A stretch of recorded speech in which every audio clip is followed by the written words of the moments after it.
النهاردة هعمل معاكم صينية بطاطس سريعة جدا وبطعم يجنن. يلا بينا نشوف خطوات الوصفة.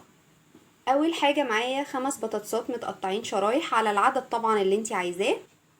عندي بصلاية متقطعة مكعبات او ممكن تقطعيها شرايح، حط عليها ربع معلقة فلفل اسود وربع معلقة ملح وعليها 3 فصوص ثوم متقطعين شرايح.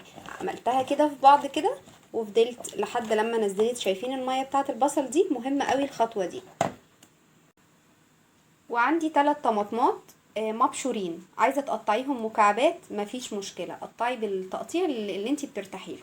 وعندي التوابل بتاعتي، الملح طبعا حسب رغبتك في الحدق، يعني انا عندي هنا معلقه ونص ملح، وعندي معلقه فلفل اسود، وعندي نص مكعب مرق. انتي مش عايزاه شيليه من الوصفه. اول حاجه عندي الطاسه، الصينيه سوري اللي هعمل فيها البطاطس. هنزل بربع كوبايه زيت، كل ده على النار، وهنزل بالبصل. اول حاجه هندي البصل تقريبا كده تشويحه على النار، وبعدين هننزل بالطماطم بتاعتنا.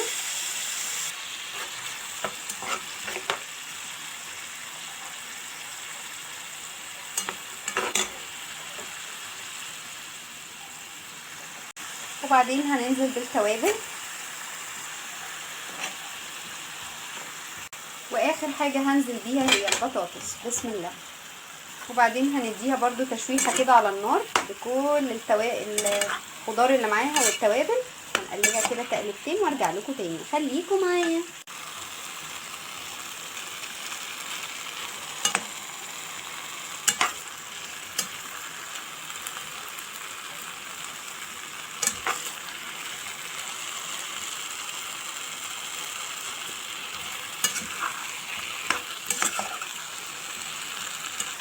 اخر خطوه معايا خالص، ودي اللي هتميزك بقى جدا في صينيه البطاطس، كبشتين شوربه من الشوربه اللي انتي عاملاها.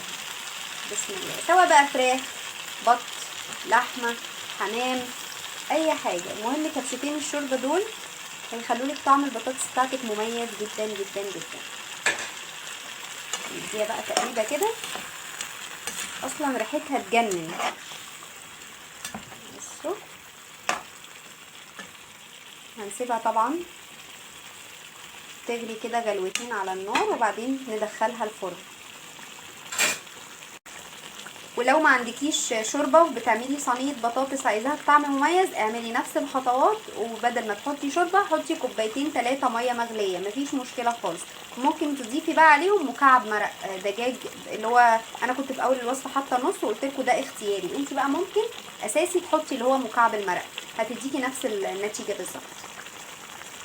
بعد ما البطاطس بتاعتي خدت غلوة كده على النار، غلوتين كده 3، يلا بينا ندخلها الفرن بتاعنا، خليكم معايا. وبكده نكون خلصنا صينية البطاطس بتاعتنا اللي اكتر من رائعة. تعالوا نشوفها كده مع بعض استوت ولا لا. بصوا، بسم الله، بصوا عاملة ازاي، وريحتها تجنن وطعمها هيعجبكم جدا جدا جدا. اتمنى تكون وصفتي عجبتكم. ما تنسوش لو عجبكم الفيديو تعملوا لي لايك وسبسكرايب للي ما اشتركش في القناه عشان يوصلكوا كل جديد. باي باي.